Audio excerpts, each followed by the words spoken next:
Accomplishment today, allow me to express my great pride and joy in seeing all of you finishing the year with flying colors.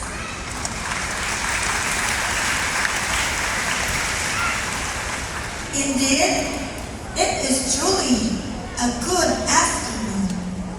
Isang hapon na punong-puno ng saya, punong-puno ng accomplishments, at punong-puno ng pag-asa.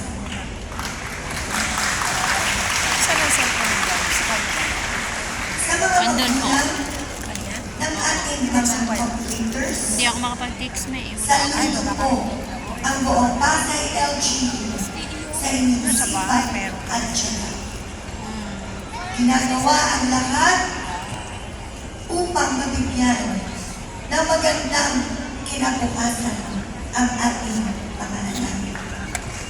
Kaya naman, mga completers, pakitingnan niyo naman ang inyong mga magulang at bigyan sila ng masigabong palakpakan.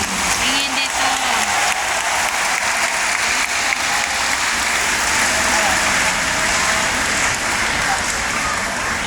Maraming salamat. At sa mga graduates o completers natin ngayon, malapit na ang inyong senior high at ang koleyo. Patuloy ninyong pagtuunan at lalo kayong maging masipag sa pag-aaral.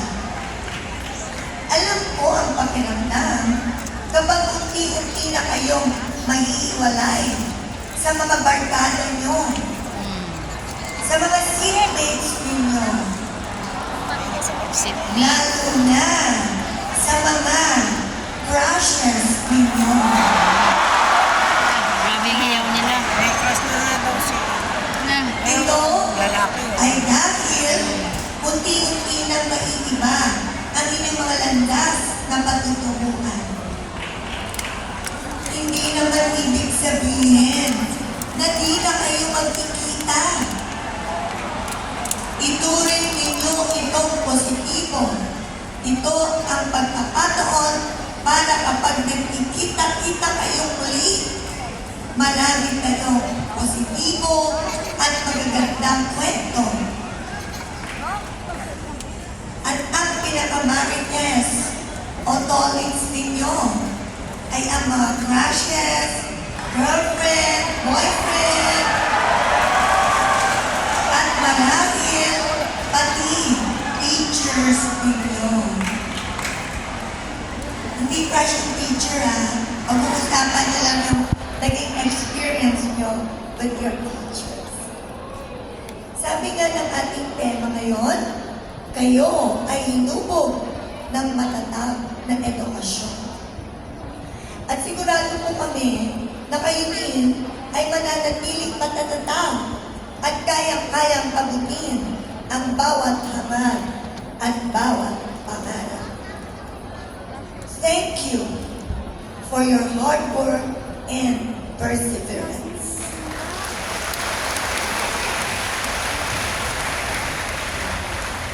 This will be instrumental in your growth and development, not only as students, but as the future key figures and leaders of our society, of our city, family, and country. Kami sa Pasay LGU, mula kay Congressman Tony, sa ating mga City Council, sa pamumuno ng ating Vice Mayor Ding de Rosario, at ng ating Majority Floor Leader, Councilor Mark Calixto, sa lahat ng ating mga kasamang konsihal, pati na rin ang empleyado ng Pasay City Local Government Unit.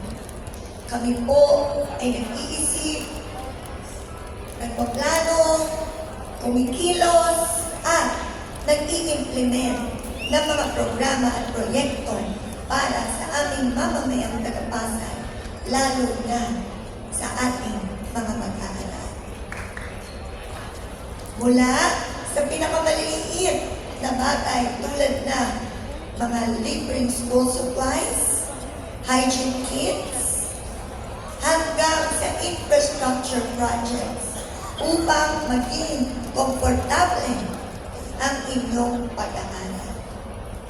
At alam ko ngayon, tinatanong nyo na, Mayor, Emmy, nasa na ang financial assistance?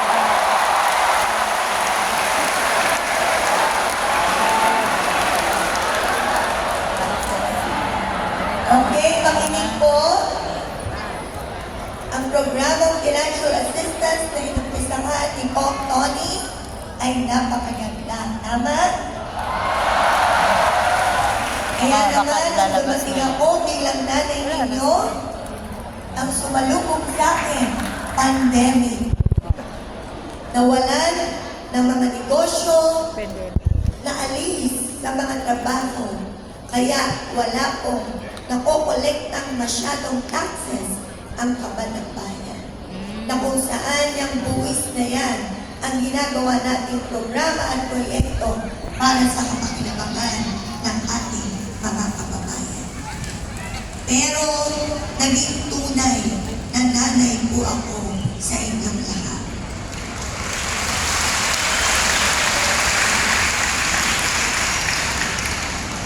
Mas pinaganda pa natin ang magaganda ng programa. Katulad nitong financial assistance from 500, dinoble natin to. Ginawa natin 1,000 pesos per month per student. At sa bawat programa at proyektong ginagawa ng lokal na pamahalaan, kaakibat nito ang mga proper and complete documents bago po mailabas ang pananalapi sa kaban ng bayan. Kaya naman, mula po nung isang araw na 14 ang ating pinuntahang graduation exercises and moving up ceremonies. Kahapon, 11 ang ating pinuntahan. At kung hindi ako nagkakamali ngayon, ay parang 8 na or 7. Pare-pareho lang po ang aking sinasabi. Na ang inyong financial assistance, hindi ako papayag na mawawala dahil ito ay para sa inyo. Ay, yun nga. At alam po ng ating DepEd family na naririnig nila ako pag 3 araw ko na po na ang Kaya lang hindi na yan mabutan ni documents Jomo. coming from the schools Alam mo, nakaka-receive lang mas po ano, ng City Hall Maganda ang ano late dito last pagdating week. sa mga graduation, mga Kaya, ano din. Nag-instruction naman po ako sa aking mga katuwang sa tapat na paglilingkod na as soon as they receive the documents from the school, Hmm. bilisan nila at pirmahan na nila para mailipat na sa susunod na proseso at ilipat din sa dadaanan pang mga tanggapan. Hindi, kaya lang si Jomo, hindi na yan mabutan, malagpasan na. Sa mga nabanggit ko, Wala na si Dante, no? Anak ni Lee, anak ni Lee, anak ni Nene. Yung mga anak ni Nene. Ng aming Ay, matagal pa yun. Taga. 3 taon pa lang. At sinay ko po yun kasi gusto namin Maliit po yung bunso hanggang niya eh. June 1 taon ang pa lang. ibigay sa inyo. Bagay niya. Hanggang June daw mo, oh.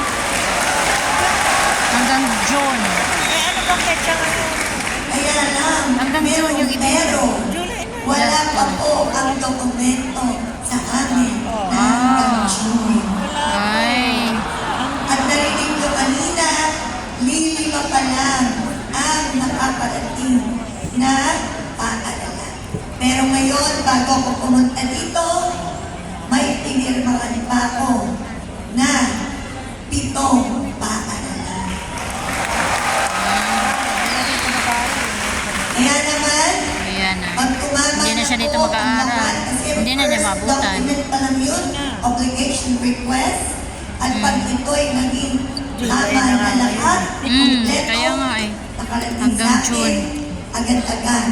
Ibibigay ko na sa Treasurer's Office upang agad-agad din, kahit una-una, i-schedule natin ang releasing ng inyong financial assistance. So, maliwanag po? Okay po. Kung ano pa man po ang aming mapaglilingkod Sa pinsan mo. inyo, from Yung pinsan ko? Oo. mula sa Anak na sinapunan hanggang sa pinsan ko. kabilang buhay. Nakabukas ang aming tanggapan. Ay, pinsan ko nga kasi, pinsan buo po siya ng tatay ko, yung tatay niya. Nga pa yun. Pulo. Pulo po. Muli, Nag-aaral kasi na sa ating mga magulang, Kaya nga, ngayon ko lang din nalaman eh. Kung hindi kami nakikita-kita dito. sa ating Pasay City West Magkasunod sila ng ano kasi alphabetical. Congratulations. Grade 10 din yun? Po? Grade 10 din? Opo, yan, kasabay nga po dyan. Kaano nila? Ito po Ayan yung kapatid niya, yung ate niya, katabi niya. Mayor Calixto Rubiano, nakikita nyo, nakakausap Angel, nyo, kapangalan. kasama nyo. Angel Polo. Angel Polo ba sa Ano? Hinagiling. Angel